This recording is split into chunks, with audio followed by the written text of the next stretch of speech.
जय महाराष्ट्र सर्वांना.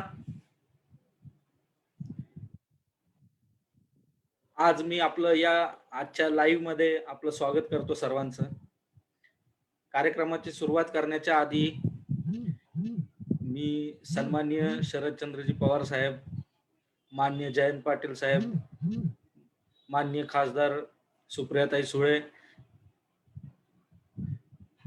आपल्या सर्वांचे लाडके अजितदादा पवार आणि ज्यांनी हे कार्यक्रम घडून आणला ते आपले लाडके सर्वांचे लाडके मेहबूबाई शेख, ज्यांच्या फेसबुक पेजवरून हा कार्यक्रम लाईव्ह सुरू आहे, आणि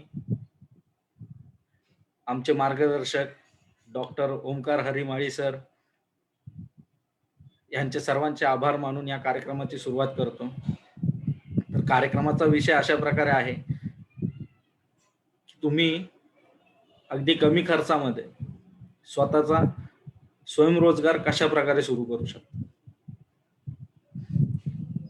या कोविडच्या काळामध्ये सर्वांनाच माहिती असेल की जॉबची काय परिस्थिती सुरू आहे.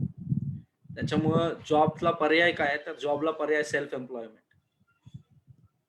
सुरुवातीच्या काळात जास्त लोकांकडे गुंतवणूक नसते, गुंतवणूक करण्याकरिता मुबलक असा भांडवल उपलब्ध नसतं, परंतु कमी भांडवलामध्ये आपण कशा प्रकारे वेगवेगळ्या निरनिराळ्या प्रकारच्या व्यवसायामध्ये आपण सहभाग घेऊ शकतो त्याच्याच बद्दल आज मी आपल्याला माहिती देणार आहे.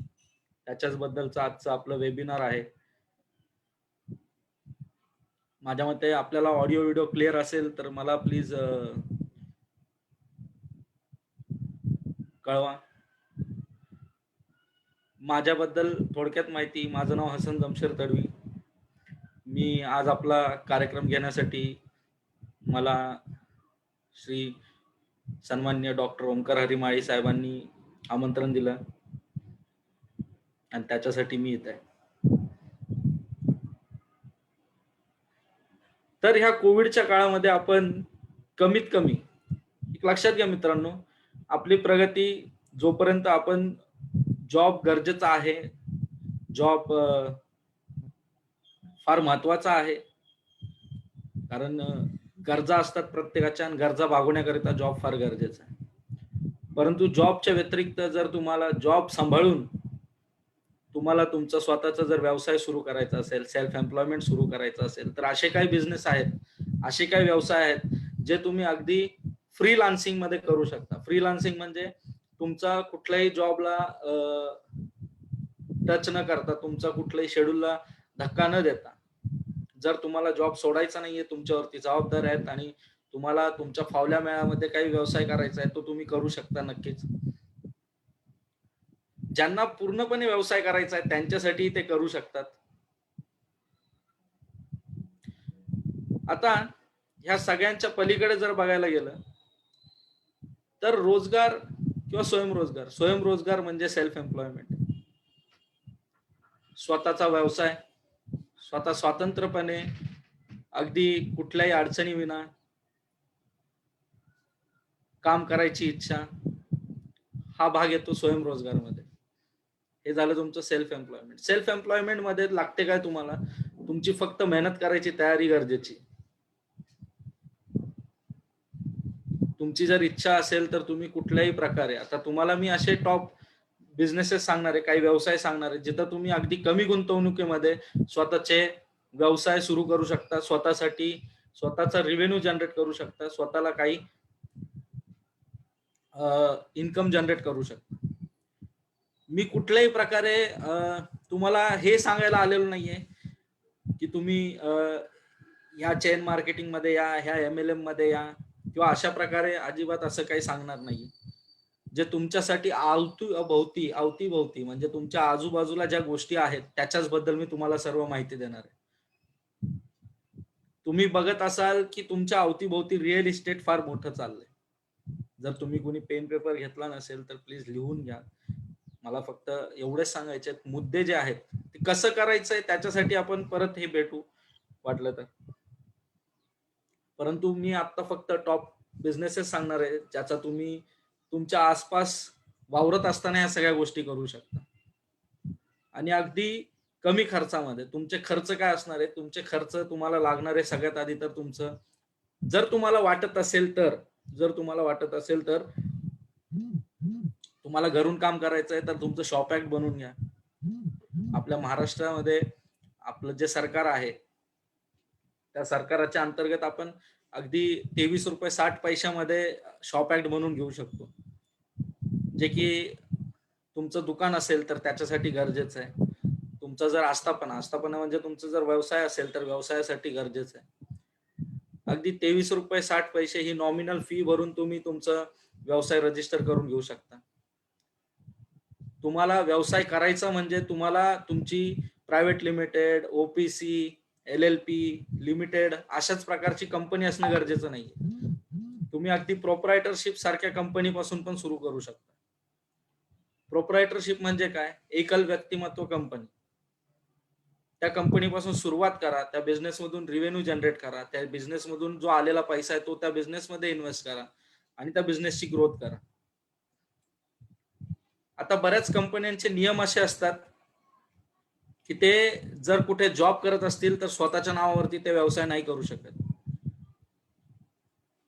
तुम्ही नका करू. तुमच्याकडे ते टॅलेंट असेल, तुमच्याकडे ती मेहनत करायची तयारी असेल तर तुम्ही तुमच्या घरच्यांच्या नावावरती व्यवसाय रजिस्टर करून तुम्ही त्या व्यवसायाला पुढे वाढवू शकता.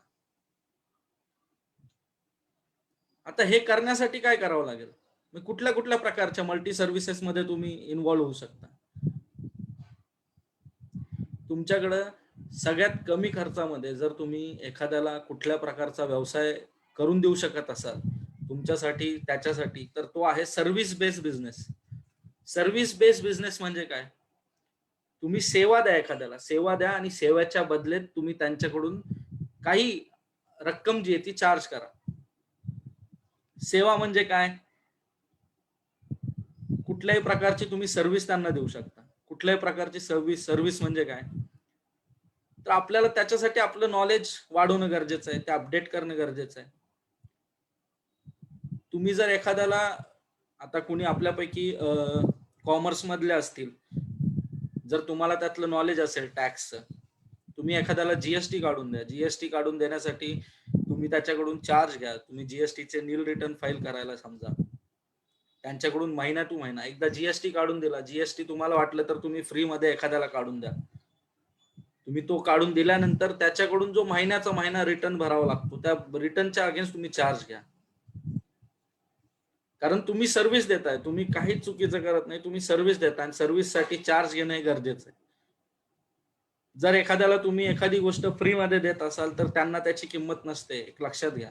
कधी तुम्ही एखाद्याला एखादी सेवा जर फ्री मध्ये देत असाल तर त्यांना त्याची किंमत कधीच नसते. पण ज्यावेळेस तुम्ही त्यांच्याकडून काही रक्कम चार्ज करता, मग भलेही ती तुमच्या मित्रामध्ये असेल, मित्र परिवारामध्ये असेल, जरी तुम्ही ₹1 जरी घेतला तरी त्याला ती किंमत असते.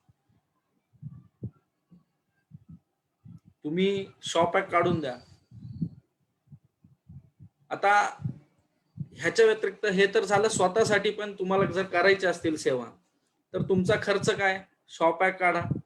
शॉप ॲक्टच्या व्यतिरिक्त तुम्हाला जर तुमचा अजून 20 लाखाच्या वरती टर्नओव्हर नाही गेला तर जीएसटी काढू नका. त्याच्यानंतर गेल्यानंतर तुम्ही जीएसटी काढा. परंतु तुमचा मोबाईलमध्ये फ्रीलान्सिंग करायची असेल, म्हणजे कुठलंही ऑफिस न टाकता, कुठलंही रजिस्टर न करता तुम्हाला जर फ्रीलान्सिंग करायची असेल तर तुम्ही मोबाईल फ्रीलान्सिंग करू शकता. कसं? त्यातला एक व्यवसाय म्हणजे रिअल इस्टेट.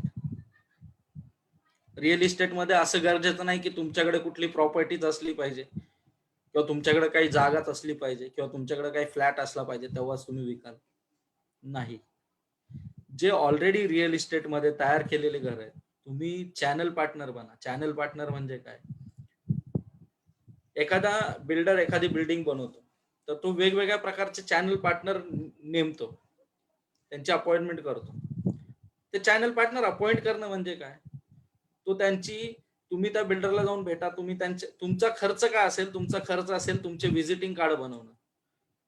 कारण तुम्ही कुठेतरी तुमचं एक अस्तित्व असणं गरजेचं आहे. तो व्हिजिटिंग खर्च लागेल. त्या व्हिजिटिंग कार्ड वरती तुम्ही त्यांच्याशी जाऊन भेटा, त्यांना सांगा की आम्ही तुमचं जो बनवलेलं घर आहे, जो फ्लॅट आहे किंवा जी तुम्ही बनवलेली प्लॉटिंग आहे, तुम्ही ती जागा विकत घेतली, त्याच्यावरती जी प्लॉटिंग केली, ती प्लॉटिंग विकून द्यायला आम्ही मदत करू.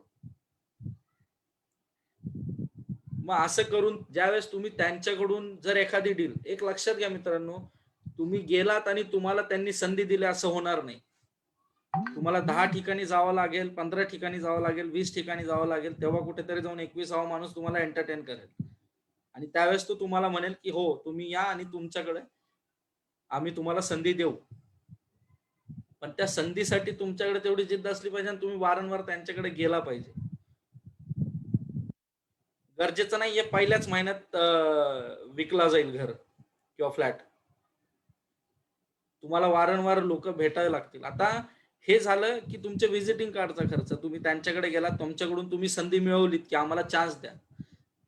आता हा चान्स मिळाल्यानंतर दुसरी गोष्ट, तुम्हाला माउथ पब्लिसिटी करणं गरजेचं आहे. तुम्ही तुमच्या मित्र परिवारामध्ये, फ्रेंड सर्कलमध्ये गोष्ट पसरवायला सुरू करा. आज तुम्ही जसं या फेसबुक वरती कनेक्ट झालात, तसंच त्या फेसबुक वरती मार्केटिंग करण्याचा थोडाफार तुम्हाला खर्च करावा लागेल. फेसबुक ऍड्स तुम्हाला हे करावे लागतील. बरेच लोक असे आहेत की जे फेसबुक ऍड्स बनवून देतात, परंतु जर फेसबुक ऍड्स बनवून तुम्हाला घ्यायच्या नसतील, तुम्हाला स्वतः करायचं असेल, तुम्ही स्वतःच्या फेसबुक अकाउंट वरून क्रिएट पेज नावाच्या टॅब मधून स्वतःसाठी एक स्वतःच पेज फ्री ऑफ कॉस्ट बनवून घेऊ शकता. फेसबुकचा दररोज तुम्हाला जर ऍड करायची असेल तर कमीत कमी तुम्हाला फक्त 82 रुपये भरावे लागतात.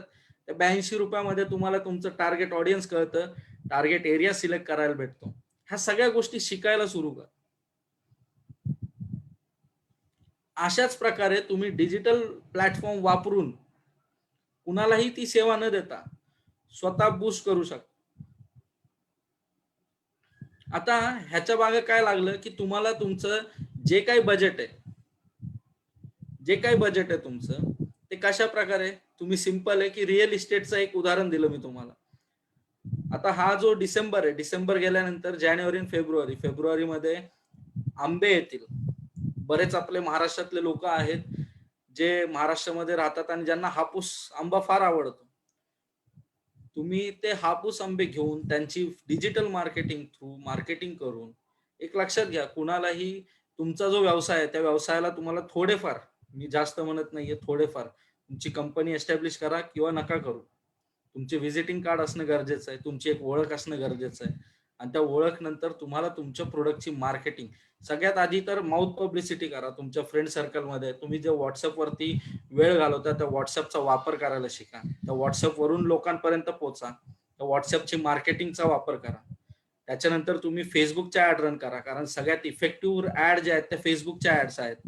त्याचा खर्च जो अगदी नॉमिनल येतो, म्हणजे अगदी तुम्ही आठवड्यासाठी 2000 रुपयाचं जरी बजेट लावलं तरी तुमच्याकडं जो पब्लिक येणार आहे तो फार मोठ्या प्रमाणात येतो. तुम्हाला माहिती असेल, बरेच लोक फेसबुकचा वापर करतात.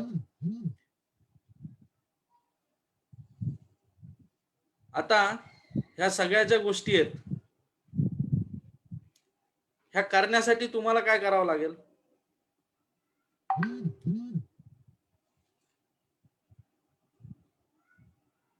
आता काही लोकांना ह्या गोष्टी बोर वाटत असतील, पण असो, तो त्यांचा भाग आहे, ते बऱ्यापैकी ह्या गोष्टी करत असतील, परंतु असो. आता हा झाला रिअल इस्टेटचा भाग. रिअल इस्टेटच्या नंतर तुम्हाला जसं सांगितलं की तुम्ही प्रोडक्ट बेस्ड गोष्टी विकू शकता, त्यांना सेवा देऊ शकता. सर्व्हिसेस मध्ये फक्त रिअल इस्टेट येतं का? नाही. रिअल इस्टेटच्या व्यतिरिक्त तुम्हाला जर समजा तुमची छोटीशी ऍड एजन्सी रन करायची असेल, की बाबा तुमच्या ज्या ऍड काय तुमच्या ज्या ऍड्स आहेत त्या ऍड कशा प्रकारे रन करायच्यात, तुम्ही एखाद्याला त्यांची ऍड रन करून देण्यासाठी हेल्प करू शकता. एखाद्याचा व्यवसाय तो व्यवसाय वाढून देण्यासाठी मदत करून देऊ शकता. जर एखादा तुमच्या इथे स्टोर वाला आहे, समजा तुमच्या एरियामध्ये काही गोष्टी असतील की बाबा ज्यांना त्या गोष्टी विकायच्यात, काही युनिक गोष्टी बनवत असतील आणि त्या विकायचं त्यांना माहिती नसेल, तर तुम्ही त्यांना हेल्प करून त्या गोष्टी विकून देऊ शकता. आता त्या गोष्टी विकून देण्यासाठी तुम्हाला काय करावं लागेल? तुम्हाला त्या गोष्टीचं नॉलेज घ्यावं लागेल. तुम्हाला तुमच्या फेसबुक वरती तुम्ही जे फेसबुक पेज बनवलंय, ठीक आहे, त्या फेसबुक पेज वरून तुम्हाला त्याची मार्केटिंग करावी लागेल. त्या मार्केटिंग करण्याकरिता तुम्हाला सगळी मेहनत घ्यावी लागेल.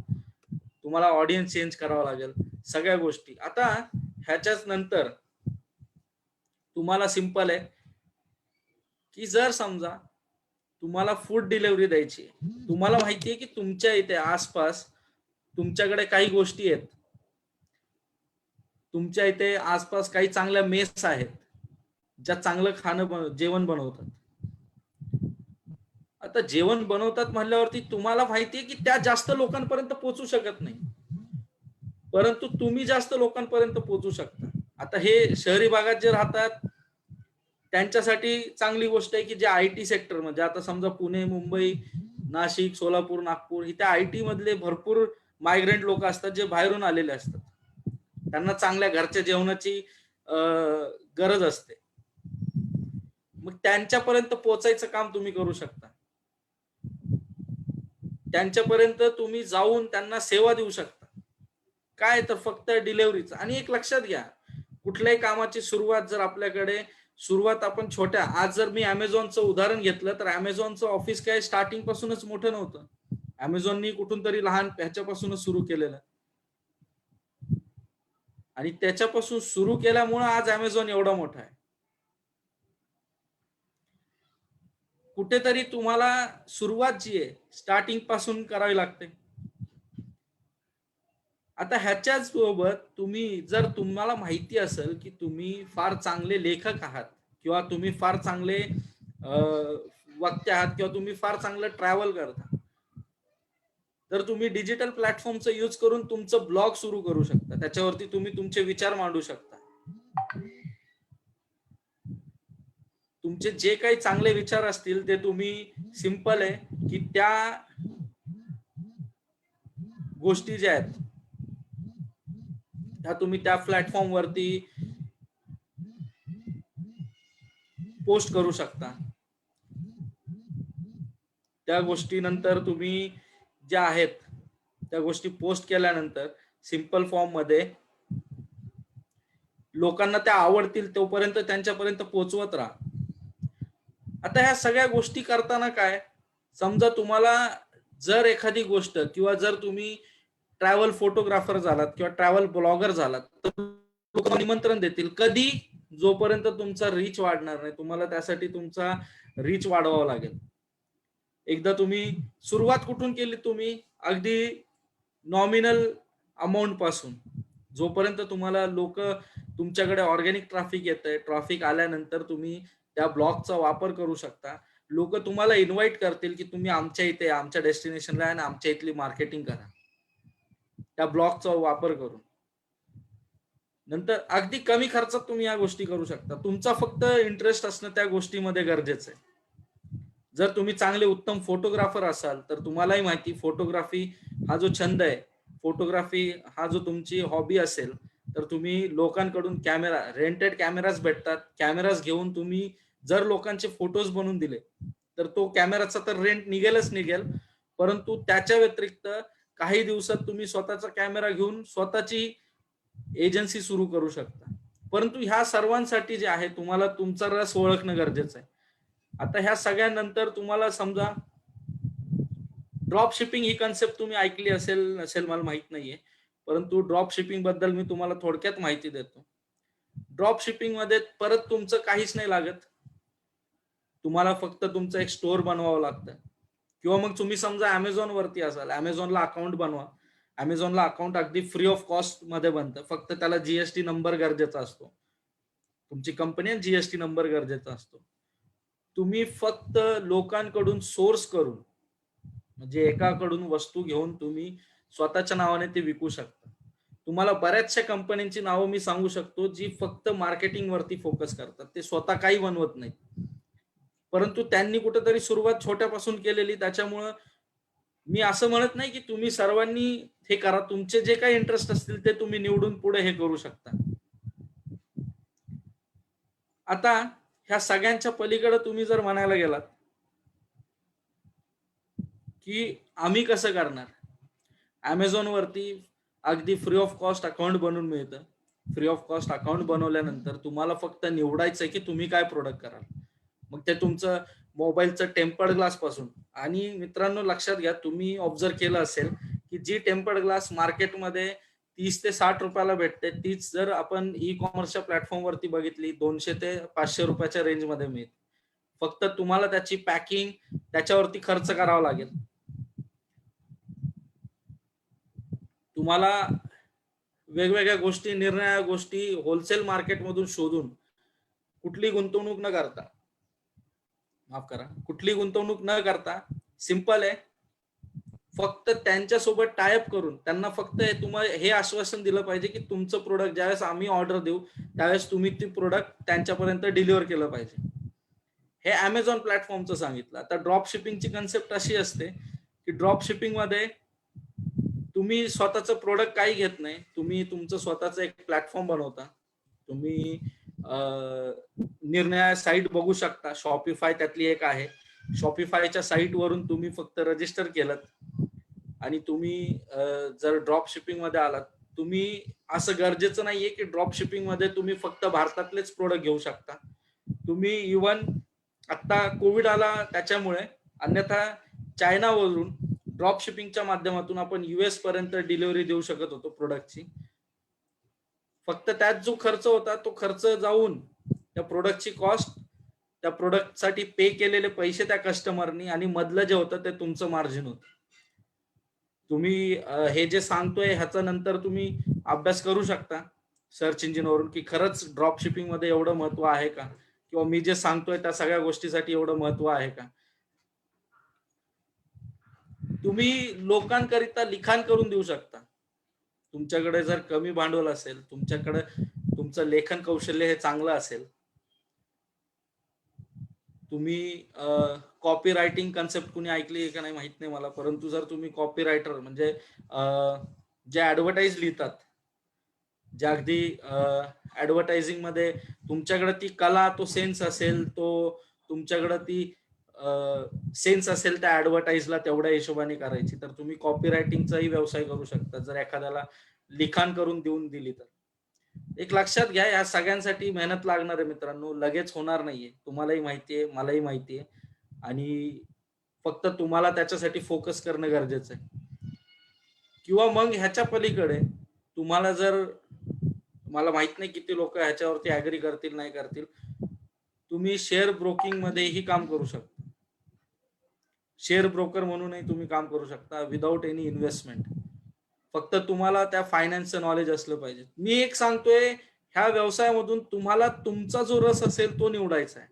मग तो तुमचा फोटोग्राफी असेल, तुम्ही जर कुठे फिरायला जात असाल, तुम्ही व्लॉगिंग, तुम्ही युट्यूबचं चॅनल बनवू शकता तुमचं स्वतःचं. युट्यूबचं चॅनल फ्री ऑफ कॉस्ट मध्ये बनतं.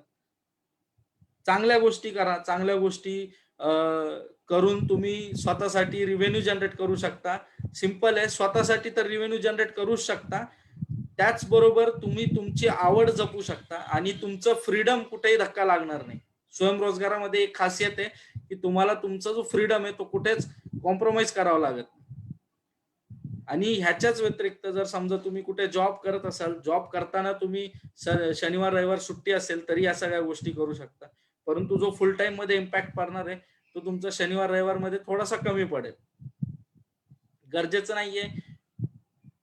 ह्याच्यानंतर लॉकडाऊन नंतर तुम्हाला सांगतो, तुमच्यासाठी सगळ्यांसाठी, जर कुणी फिटनेस फ्रीक असेल, तुम्ही सगळे फिटनेस फ्रीक असालच मला वाटतं, तुम्ही फिटनेस ट्रेनर म्हणून काम करू शकता.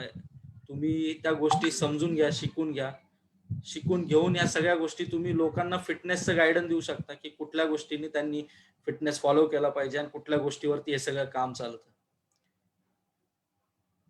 परंतु ह्या सगळ्यांच्या पलीकडे मी तुम्हाला जे बिझनेसेस सांगतोय ते सगळे कमी खर्चातले, म्हणजे कुठल्याही प्रकारचे हे बिझनेसेस नाहीयेत की कुठल्याही प्रकारे तुम्हाला ह्यूज इन्व्हेस्टमेंट लागणार आहे, अशातला अजिबात भाग नाहीये.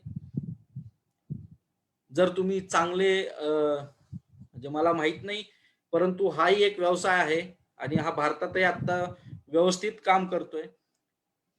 जर तुम्ही कमी इन्व्हेस्टमेंट मध्ये लोकांचे शूज जे असतात, लोकांचे शू वॉशिंगचा जो बिझनेस असतो, लोक कपडे वॉशिंगची लॉन्ड्री चालवतातच, परंतु शू वॉशिंग मध्ये जास्त लोक अजून नाही आहेत भारतात. तुम्ही शू वॉशिंग मध्ये पण होऊ शकता. इन्व्हॉल्वमेंट घेऊ शकता. जे शूज असतात ते शूज वॉशिंग करून द्यायचे बिझनेसही करू शकता. आता ह्या सगळ्या गोष्टी ज्या आहेत, ह्या सगळ्या गोष्टी का तर हे निरनिराळे व्यवसाय आहेत आणि या व्यवसायामधून लोकांनी अचीव्हमेंट केलेली आहे. तुम्ही हे जे काही सांगतोय, ह्या सगळ्या गोष्टींवरती तुम्ही तुमचाही रिसर्च करू शकता. तुम्हाला ह्या सगळ्यांच्या पलीकडे जर सांगायचं झालं, तुम्ही डोमेस्टिक कुरिअर सर्व्हिसही सुरू करू शकता. डोमेस्टिक कुरिअर सर्व्हिस आजची गरज आहे. म्हणजे फार गरज आहे लोकांना या लॉकडाऊन मध्ये ती काळाची गरज आहे आणि त्याच्यानंतरही ती असणार आहे. त्याच्यानंतरही भविष्यातही असणार आहे. कारण लोकांना त्यांच्या गोष्टी ज्या आहेत, आता लोकांकडे वेळ नाहीये. लोकांकडे वेळ नसल्या कारणाने लोक शोधतायत की जे आमची वस्तू आमच्या जवळच्या लोकांपर्यंत पोहोचू शकते. लोकली सांगतोय मी तुम्हाला, घरच्या तुमच्या एरियातल्या एरियात. आज जर मुंबईकडे बघायला गेलात तर मुंबईमध्ये कितीतरी डोमेस्टिक कुरिअर सर्व्हिसेस आहेत. त्याच हिशोबाने तुम्ही त्यांचं जे सर्व्हिसेस आहेत त्या त्यांना इथून तिथं डिलिव्हर करून देण्यामध्ये मदत केली तर मदत केल्याबद्दल तुम्हाला काहीतरी चार्ज मिळतील. ह्याच्याच पलीकडे लोक ट्रॅव्हलसाठी फार इंटरेस्टेड आहेत. तर तुम्ही स्वतःची ट्रॅव्हल एजन्सी स्टार्ट करू शकता. ट्रॅव्हल एजन्सीमध्ये तुम्हाला टायअप करणं गरजेचं आहे. तुम्हाला निरनिराळ्या ट्रॅव्हल एजन्सीची, ट्रॅव्हल बुकिंगशी, ट्रॅव्हल म्हणजे फक्त ट्रॅव्हल्स येत नाही, तुम्ही दुसऱ्या एखाद्या प्लॅटफॉर्मवरून म्हणजे एखादी जर एजन्सी असेल त्या एजन्सीची तुम्ही फ्रँचायझी घेऊ शकता आणि त्या फ्रँचायझीवरून तिकीट बुकिंग, हॉटेल बुकिंग या सगळ्या सेवा देऊ शकता. ह्या सर्व सर्व्हिसेसमध्ये सर्व्हिस बेसमध्ये तुम्हाला एक सांगतो, सर्व्हिस बेसमध्ये तुमचा काय फायदा होणार आहे. सर्व्हिस बेसमध्ये सिंपल आहे की तुम्हाला बेनिफिट फक्त एक होणार आहे की तुम्हाला विदाऊट इन्व्हेस्टमेंट जास्त तुमचा रिव्हेन्यू जनरेट करू शकता. ह्याच्या सोबत जर तुम्हाला करायचं असेल, तुम्ही जर बघत असाल तर इन्शुरन्स इंडस्ट्रीमध्ये फार जास्त तुम्ही स्वतःसाठी इन्कम जनरेट करू शकता. आता इन्शुरन्समध्ये अशा बऱ्याचशा इन्शुरन्स कंपनी आहेत की ज्या फक्त एजन्सीवरती भर देतात. एजन्सी म्हणजे काय? Agent appointment. म्हणजे तुम्ही कुठल्याही प्रकारे जॉब करणार नाही आहात. तुम्ही फक्त एखाद्या नामांकित इन्शुरन्स कंपनीचे एजंट म्हणून काम करणार आहात आणि एजंट म्हणजे फार ह्यूज अमाऊंट मध्ये रिव्हेन्यू त्यांना भेटत असतो. म्हणजे काही कंपनी जर इन्शुरन्स अमाऊंटच्या 35% पर्यंत रिव्हेन्यू देतात. जर तुम्ही एखाद्याची 1 लाख रुपयाची पॉलिसी जर करून द्यायचं हे तयार केलं आणि तुम्ही तिकडे रजिस्टर असाल त्यांच्याकडे, तर ते 35,000 पर्यंत तुम्हाला रिव्हेन्यू देतात. 35 टार्गेट अचीव्ह झाल्यानंतर तुम्हाला बाहेर फिरण्यासाठी संधी देतात. परंतु हे सगळं करण्यासाठी तुम्हाला सुरुवात करणं गरजेचं आहे आणि ज्यावेळेस तुम्ही ही सुरुवात कराल त्यावेळेस तुमच्याकडं ह्या सगळ्या गोष्टी ज्या आहेत त्या तुम्ही अचीव्ह करू शकाल. तर मी तुम्हाला जे जे सांगितलं त्यात होतं सगळ्यात आधी तर तुम्ही रिअल इस्टेटमध्ये जास्त करून फोकस करू शकता जर तुमचा इंटरेस्ट असेल तर. रिअल इस्टेट सोबत जर तुम्हाला दुसऱ्या काही संधी असतील तर तुम्ही त्याही करू शकता. आणि एक लक्षात घ्या, रिअल इस्टेटमध्ये सध्याच्या काळामध्ये तुम्ही फार चांगल्या प्रकारे रिव्हेन्यू जनरेट करू शकता. आता ह्या सगळ्या गोष्टी ज्या आहेत ह्या सगळ्या सुरू केल्यानंतर तुमचा एकदा व्यवसाय सुरू झाला, एकदा स्टार्ट केल्यानंतर जर तुम्ही चांगला परफॉर्म करत असाल तर बऱ्याच ठिकाणावरून तुम्हाला तुमचा बिझनेस रन करण्यासाठी बरेच इन्व्हेस्टर भेटतात. पण ते इन्व्हेस्टर घेण्यासाठी तुम्हाला स्वतःला आधी सिद्ध करावं लागतं आणि ते तुम्ही जर सिद्ध केलं तर तुम्ही फार चांगल्या प्रकारे फ्युचरमध्ये ग्रो करू शकाल. त्याच्यासोबत मी तुम्हाला ब्लॉगिंगचं सांगितलं. जर तुमचे ब्लॉग चांगले असले, जर तुम्ही ब्लॉगमध्ये समजा तुमचं जे काय असेल उत्तम लेखन करत असाल, तुम्ही लेख करा. तुमचं फायनान्सशी चांगलं रिलेशन असेल, तुम्ही फायनान्सवरती आर्टिकल लिहायला सुरू करा. आर्टिकल लिहिण्यासाठी तुम्हाला कुठेही जायची गरज नाहीये, फक्त तुम्हाला तुमचे ब्लॉग्स बनवणं गरजेचं आहे. आपल्याकडे भरपूर साईट आहेत, गुगलचे ब्लॉग आहेत, फ्री ऑफ कॉस्ट मध्ये तुम्ही त्यांच्यावरती ब्लॉग लिहू शकता. ब्लॉग लिहून जर तुमची आवड ट्रॅव्हलची असेल तर तुम्ही वेगवेगळ्या निरनिराळ्या ठिकाणी एक्सप्लोर करून त्याच्यावरती पोस्ट करू शकता. तुम्ही जर फूडी असाल म्हणजे तुम्हाला खाण्यामध्ये इंटरेस्ट असेल, खाण्याचे शौकीन असाल, तर असे कित्येक रेस्टॉरंट आहेत, तुम्ही त्या रेस्टॉरंटचा मार्केटिंग करण्याची हेल्प त्यांना करू शकता त्यांच्या इकडे जाऊन.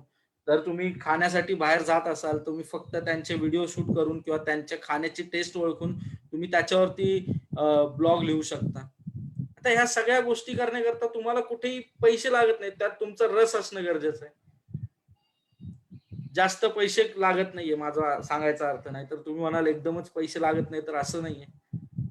थोडेफार तर तुम्ही जिथं खाण्याकरिता जाल, त्या खाण्याचं तरी तुम्हाला स्टार्टिंगला एक मित्रांनो लक्षात घ्या, सगळ्या सुरुवातीच्या काळात तुम्हाला करावं लागेल. एकदा तुम्ही तुमचं नाव केलं, तुमच्याकडे एकदा फॉलोअर्स वाढले, फॉलोअर्स वाढल्यानंतर तुम्हाला स्वतःहून त्या हॉटेलमधून निमंत्रण दिलं जातं. स्वतःहून त्या हॉटेल्समधून, स्वतःहून त्या जागेवरून तुम्हाला बोलावलं जातं, की तुम्ही या आणि तुमच्या आमच्या इथे येऊन मार्केटिंग करा.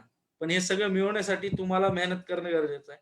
तुम्ही फोटोग्राफर असाल, तर फोटोग्राफी फक्त वेडिंगची, वाईल्डची होत नाही. ज्या नवीन कार्स येतात, नवीन ऑटोमोबाईल सेक्टरमध्ये नवीन कार्स येतात. त्या कारची तुम्ही फोटोग्राफी सुरू केली. तुमचे जर फोटोज फार चांगले असले, लोक त्याला लाईक करत असले, तर मोठ्या-मोठ्या इव्हेंट्समध्ये तुम्हाला निमंत्रण दिलं जातं, आमंत्रण दिलं जातं. तुम्ही या, तुम्ही इथे येऊन आमच्या इथे फोटोग्राफी करा आणि आमचा फोटो तुमच्या ब्लॉगवरती, तुमच्या YouTube चॅनलवरती, तुमच्या Facebook पेजवरती पोस्ट करा. जेणेकरून आम्हाला रीच मिळेल. Start your on YouTube channel. जर तुम्हाला तसा इंटरेस्ट असेल तर तुम्ही फूड ब्लॉगर बनू शकता, तुम्ही ट्रॅव्हल ब्लॉगर बनू शकता, तुम्हाला वाटलं की तुम्ही काहीतरी चांगलं लिखाण करू शकता, तुम्ही त्याच्यावरती लेख लिहू शकता. तुम्हाला फायनान्स इंडस्ट्री मधला सेन्स आहे, तुम्ही फायनान्स इंडस्ट्री सुरू करू शकता. तुम्हाला जर वाटलं की तुमचा जनसंपर्क चांगला आहे, तुम्ही जास्त लोकांशी बोलून त्यांचे इंटरव्ह्यू घेऊ शकता, तर तुम्ही ते इंटरव्ह्यूचं चॅनल सुरू करा. आणि हे सगळं युट्यूब वरून ह्या सगळ्या गोष्टी ज्या आहेत ह्या मार्केटमध्ये फ्री ऑफ कॉस्ट अवेलेबल आहेत. फक्त एवढंच आहे की तुम्हाला ती संधी शोधण्याची गरज आहे आणि तुम्हाला तुमच्यामधलं जो स्पार्क आहे ते ओळखण्याची गरज आहे. तुम्हाला जर वाटत असेल तर तुम्ही ड्रॉप शिपिंग, Amazon वरती ई कॉमर्सचं सेलिंग, किंवा समजा तुम्हाला जर वाटत असेल की बाबा मला Amazon किंवा ह्याच्यावरती नाही करायचं, तुम्ही तुमचं स्वतःचं टेलिग्रामचं चॅनल, व्हॉट्सअपचं चॅनल सुरू करू शकता. जेणेकरून तुम्ही तुमच्या फ्रेंड सर्कलमध्ये त्या गोष्टी विकू शकता, मार्केटिंग करू शकता. तुम्हाला जर ह्याच्या पलीकडे वाटत असेल की बाबा तुमचं फिटनेस, तुमचं टार्गेट आहे की बाबा मी स्वतः फिटनेस फ्रीक आहे, जास्त लोकांना मी अजून जास्त शिकवू शकेल, तुम्ही फिटनेसचं कोच बनू शकता. फिटनेस साठीचं युट्यूब चॅनल चालवा. तुम्हाला वाटतं की तुम्ही योगा करू शकता, तर योगापासून सुरू करा, पण ते सुरू करा. एक लक्षात घ्या, ज्यावेळेस पण तुम्ही एखाद्या गोष्टीमध्ये सुरू केल्यानंतर फेल होता, तर तुम्ही स्क्रॅच पासून सुरू करत नसता. तुम्ही तो जो अनुभव आहे तुमच्यासोबत, तो अनुभव घेऊन सुरू करत असता. पण जोपर्यंत तुम्ही पुढे पाऊल टाकणार नाही, तोपर्यंत काही होणार नाही. आणि काहीतरी करण्यासाठी आपल्याला पुढे पाऊल टाकणं गरजेचं आहे. एका जागी थांबून आपण जर ह्या सगळ्या गोष्टी करत असू, तर ह्या गोष्टी होणार नाही. तुम्हाला तुमचं एकदा व्यवस्थित नाव झालं, तुमचे युट्यूबचे चॅनल सगळे व्यवस्थित झाले, व्यवस्थित झाल्यानंतर मग समजा तुम्हाला तुमचे जर लोक जे आहेत ते त्यांचे प्रोडक्ट मार्केटिंग करण्यासाठी तुम्हाला देतील, त्याला ॲफिलिएट मार्केटिंग म्हणतात. तुम्ही तुमचं चॅनल सुरू केलं, सुरू केल्यानंतर समजा तुम्हाला दुसऱ्याचे प्रोडक्ट तुमच्या चॅनलवरती विकायचे, तुम्ही त्यांच्याकडून त्यांचे प्रोडक्ट आपल्या चॅनलवरती विकू शकता आणि विकून त्याच्याबद्दलचे जे पर्सेंटेज आहे तेही तुम्ही घेऊ शकता. तुम्हाला जर वाटतं की तुम्ही एखाद्या कलेमध्ये माहीर आहात, तुम्ही एखाद्या कलेमध्ये माहीर आहात आणि तुम्हाला वाटतंय की ती कला तुम्ही लोकांना शिकवली पाहिजे किंवा त्या कलेचं तुम्ही लोकांना नॉलेज दिलं पाहिजे, त्यावेळेस तुम्ही तुमचं स्वतःचं युट्यूब चॅनल सुरू करून त्यांच्यापर्यंत तुम्ही ती गोष्ट पोहोचवली पाहिजे. कारण नॉलेज शेअरिंग हे सगळ्यात मोठं दान समजलं जातं. त्याच्यासाठी तुम्ही लोकांकडून चार्ज करू शकता. मी हे म्हणत नाही की तुम्ही फ्री ऑफ कॉस्ट, कारण फ्री ऑफ कॉस्ट करायला त्याचं महत्व सांगितलंय मी तुम्हाला, फ्री ऑफ कॉस्ट न देण्याचं कारण. परंतु ह्या सगळ्या गोष्टी करण्यासाठी तुम्हाला ह्या गोष्टी सुरू करणं गरजेचं आहे. परंतु ह्या सगळ्या कुरिअर एजन्सी सुरू करा. शू लॉन्ड्रीचं मी तुम्हाला सांगितलं की तुम्ही शूचे, लोकांचे बरेच असे असतात की त्यांचे जे शूज आहेत ते मळके असतात, ते धुवून द्यायचं काम. तुम्ही हा व्यवसाय जो आहे हा फार मोठा व्यवसाय आहे. आज भारतात त्याला अजून म्हणजे भारतातही आता काही लोकांनी तो सुरू केला आणि तुम्ही नक्की सुरू करू शकता. आणि ह्याच्यासाठी तुम्हाला फक्त तुमचं कार्ड असणं गरजेचं आहे आणि तुम्हाला त्यांचं तो ट्रस्ट घेणं गरजेचं आहे. परंतु हे सगळं करण्यासाठी तुम्हाला ती मेहनत करावी लागणार आहे. आणि जर मेहनत करणार असाल, तर अगदी शून्यापासून सुरू केलेले व्यवसाय पण मोठे होतात. आज जर सांगायला झालं भारतातली जर मोठी नावं घेतली झाली व्यावसायिकांची, तर कुठल्याही व्यावसायिकांनी रातोरात एवढे मोठे व्यवसाय केलेले नाहीयेत. ते कुठेतरी सुरुवातीला छोटे होते आणि मग मोठे झालेले. रातोरात कुठलाच सक्सेस मिळणार नाही. त्याची सुरुवात कुठून तरी लहानपासून करणं गरजेचं आहे. पण तुमच्यात ते तयारी असली पाहिजे, की हो मी हे सगळं करेल आणि ह्याचं टार्गेट जे ते मी अचीव्ह करेल. परंतु हे सगळं अचीव्ह करण्यासाठी तुम्हाला म्हणजे तुम्ही जर म्हणाल, की ह्या सगळ्या गोष्टी करण्यासाठी आमच्याकडे काही नाहीये. असं काहीच नाहीये, की तुमच्याकडे सगळ्या गोष्टी असल्या पाहिजे. तुमच्याकडे नसल्या तरी त्या चालतील, पण तुमच्याकडे ती करायची धमक असली पाहिजे आणि जर ती तुम्ही केलीत, तर ती ऑटोमॅटिकली तुम्हाला रिटर्नमध्ये चांगल्या गोष्टी देणार आहे. आता ह्याच्यासोबत तुम्हाला काय लागणार आहे? सगळ्यात आधी तुमची कंपनी रजिस्टर करणं गरजेचं आहे. मी जसं सांगितलं, की तुमची प्रोप्रायटरशिप असणं गरजेचं आहे. आणि त्यात पण जर तुम्हाला अडचण येत असेल, तर तुम्ही तुमच्या घरच्यांच्या नावावरती कंपनी सुरू करू शकता. तुम्ही जर सध्या तुम्ही आत्ता तुमच्यावरती जबाबदारी नाही आणि तुम्हाला वाटतंय, की मी हा चान्स घेऊ शकतो. रिस्क प्रत्येक गोष्टीमध्ये आहे मित्रांनो. रिस्क कुठल्याच गोष्टीमध्ये नाहीये असं नाहीये. तुम्हाला जर वाटत असेल, की बाबा मी आत्ता रिस्क घेऊ शकतो आणि जॉब न करता मी हे सुरू करू शकतो. ट्राय करा, ऑटोमॅटिकली रिझल्ट मिळतील.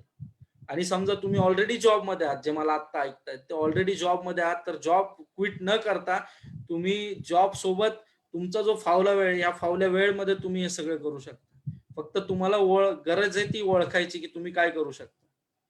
एक लक्षात घ्या, भाजी विकायचा पण जो व्यवसाय आहे, तुम्ही जर तो व्यवस्थितरित्या त्याला तुमच्या नॉलेजची जोड दिली आणि ती भाजी व्यवस्थित विकली गेली, तरी तुम्ही फार चांगल्या रीते त्या भाजीतून पण व्यवसाय रिव्हेन्यू जनरेट करू शकता. असे कितीतरी तुम्ही मार्केटमध्ये बघितले असतील, की बास्केट्स येतात.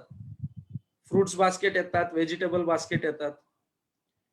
आता तुम्हालाही माहिती की व्हेजिटेबल बास्केट आणि फ्रूट बास्केटमध्ये फक्त बास्केटचं आपलं हे असतं आणि तुम्ही ह्या सगळ्या गोष्टी करू शकता.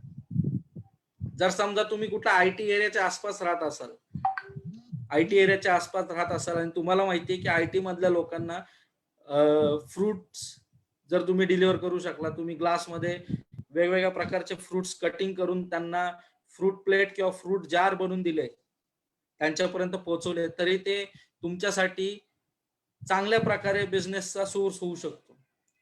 कारण दिवसा ते प्रेफर करतात, की आम्ही ह्या सगळ्या गोष्टी ज्या आहेत, जेवण टाळून आम्ही फ्रूट खाऊ.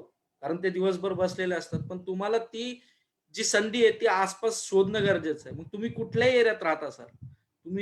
एरियात राहत असाल, मग तुम्हाला वाटत असेल, तुम्ही अगदी गावातल्या एरियात राहता, तरी काही हरकत नाहीये. तुमच्या गावातल्या पंचक्रोशीतल्या लोकांना त्या तिथल्या लोकांची माहिती करून देणं, म्हणजे जसं मी किराणा दुकानाचं सांगितलं, की त्याची मार्केटिंग करून द्यायला तुम्ही त्यांना जर मार्केटिंग करून दिली, तरी तुम्ही त्यांच्याकडून चार्ज करू शकता. आता हे झालं, हे तुमच्यासाठी सांगायचं झालं. आता तुम्ही म्हणत असाल, की हा सांगणारा हा बसलेला व्यक्ती इथं काय करतो? तर मित्रांनो, मी हे सगळं करतो म्हणूनच मी हे तुम्हाला सांगतो. परंतु जर आता तुम्हाला काय वाटत असेल, की नाही हे काहीतरी वेगळं होतं किंवा काही प्रश्न असतील तुमचे, तर ते विचारा तुम्ही. मी त्या प्रश्नांची उत्तर देतो, की तुम्हाला ह्या सगळ्या गोष्टी करण्यासाठी काय-काय लागेल, की काय अडचणी येऊ शकतात. तर त्याची उत्तरं मी तुम्हाला देतो. तुमचे काही प्रश्न असतील, तर ते कमेंट बॉक्समध्ये आता तुम्ही मला विचारू शकता.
ड्रॉप शिपिंग बद्दल अजून डिटेल सांगू शकता का सर? नक्कीच सांगू शकतो. ड्रॉप शिपिंग हा असा व्यवसाय आहे, की ज्या व्यवसायामध्ये आपल्याला कुठल्याही प्रकारे स्वतः अशी गुंतवणूक करावी लागत नाही. परंतु आपल्याला आपलं एक शॉपिंगचं चॅनल ओपन करावं लागतं. व्हर्चुअल ओपन करावं लागतं. व्हर्चुअल ओपन केल्यावरती आपण आपल्याला ज्या प्रॉडक्टचे इंटरेस्ट आहेत, त्या प्रॉडक्ट आपण आधी जे सप्लायर आहेत त्यांच्याशी टाय अप करून घ्यायचा.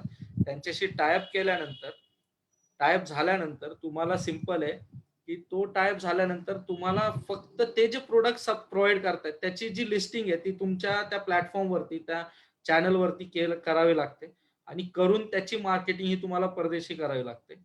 आणि त्यातून तुम्ही रेव्हेन्यू म्हणजे समजा तुमचा जर सप्लायर आहे, तुम्हाला एखादं मोबाईलचं कव्हर हा ₹100 ला प्रोव्हाईड करतोय. तर ₹100 सोबतच तुम्हाला त्यात तुमचा प्रॉफिट जोडून प्लस जे कुरिअर चार्जेस आहेत ते ॲड करून समोरच्याला ती प्राइस जी आहे ती डिस्प्ले करायची असते. किंवा मग तुम्हाला ह्यातलाच ऑप्शन जर करायचा असेल, तर ऑप्शन केल्यानंतर तुम्ही जर समजा तुम्हाला ₹100 आणि त्यात तुम्हाला 20% चं प्रॉफिट अर्न करायचं असेल, ₹120 प्लस शिपिंग एक्स्ट्रा अशा करून तुम्ही तुमच्या जो चॅनल तुम्ही क्रिएट केलाय त्याच्यावरती ते मार्केट करू शकता तुमच्या प्लॅटफॉर्मवरती. मग शिपिंगचे जे चार्जेस असतील ते एक्स्ट्रा तुमचा जो कस्टमर असेल तो पे करेल. सुरेशजी धन्यवाद. अर्षदजी ड्रॉप शिपिंग आत्ताच सांगितलं. फिरोजजी I am also from real estate business. फिरोजजी very good.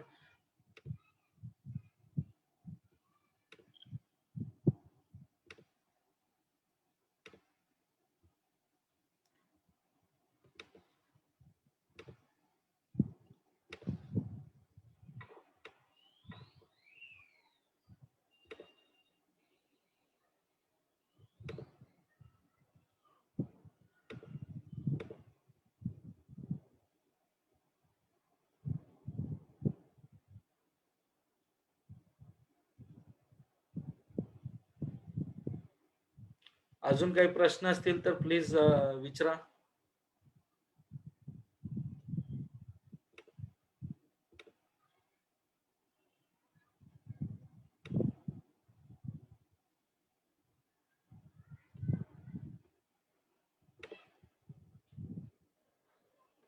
अर्षदजी thank you.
सुफियानजी yes we all support महबूब भाई.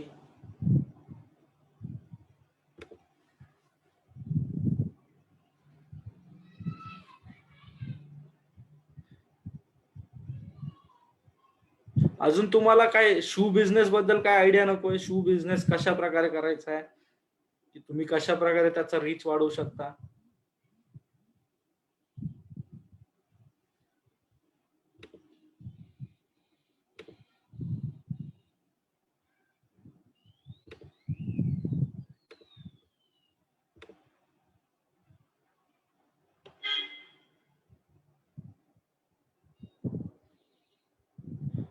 अपर्णाजी हॉटेल रिलेटेड ब्लॉग साठी आपण रिलेटेड हॉटेलशी काही कसा संपर्क करू शकतो? अपर्णाजी, आपण त्यांच्याशी संपर्क करू शकतो. त्यांना आपण कल्पना देऊ शकतो, की मी ब्लॉगर आहे. मी ह्या सगळ्या गोष्टी ज्या आहेत त्या माझ्या ब्लॉगमध्ये मांडते, की तुमचं हॉटेल कशाप्रकारे चांगलं आहे किंवा तुमच्या हॉटेलमध्ये मला काय गोष्टी आवडल्या आणि लोकांनी ह्या ठिकाणी या डेस्टिनेशनला येऊन का राहावं किंवा तुमचंच हॉटेल का निवडावं, ह्याच्याबद्दल मी पूर्ण त्यांना गाईड करेल आणि माझ्या ब्लॉगमध्ये पूर्ण इन्फॉर्मेशन मी लिहेल. या हिशोबाने तुम्ही त्या ब्लॉगमध्ये मेन्शन करू शकता. आणि ब्लॉगिंग हा फार मोठा आणि फार चांगला व्यवसाय आहे मित्रांनो. कुठल्याही प्रकारे आपल्या स्वातंत्र्याला धक्का न देता आपल्याला आपली फिरायची जी आवड आहे ती आपण पूर्ण करू शकतो आणि त्या हॉटेल्स च जे आहे तो पूर्णपणे वापर करू शकतो. आणि जर चांगल्या गोष्टी असतील तर आपण नक्कीच त्या लोकांपर्यंत पोहोचवणं गरजेचं आहे आणि त्या आपण नक्कीच पोहोचवू.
ठीक आहे मग मित्रांनो, मला वाटतं काहीच प्रश्न नाही आहेत.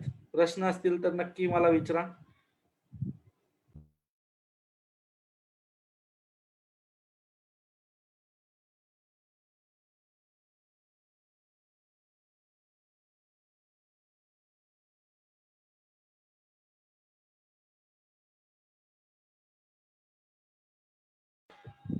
अपर्णाजी, थँक्यू.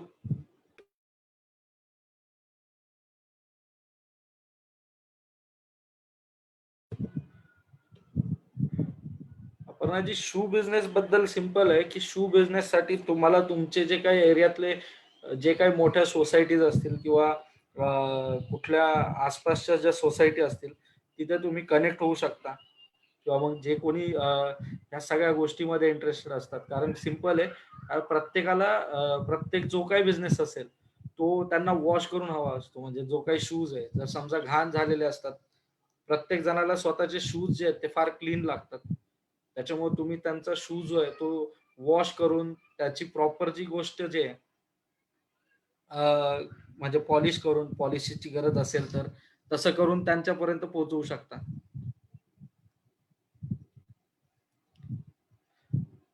अर्षदजी, तुम्हाला पण आणि थँक्यू सो मच.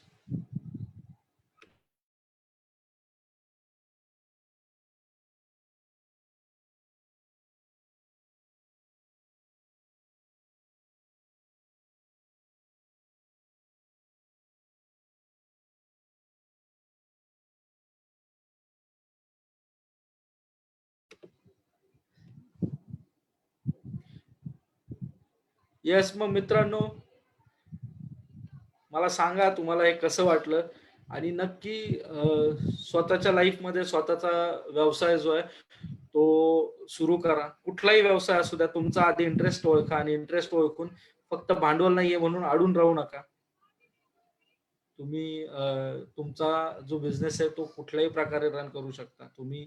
म्हणजे इनफॅक्ट तुम्हाला जर वाटत असेल की तुम्हाला बिझनेसमध्ये काही करायचं आहे तर ह्याच्यासाठी तुम्ही डेफिनेटली डॉक्टर ओमकार हरिमाळे यांच्याशी संपर्क साधू शकता. ते नक्की तुम्हाला ह्यातून सोल्युशन देतील. आणि पुन्हा एकदा मी सर्वांचे आभार मानतो आणि सेशन जे आहे ते संपवतो अ, आणि आपल्या सर्वांचा निरोप घेतो. जय हिंद, जय महाराष्ट्र, जय राष्ट्रवादी.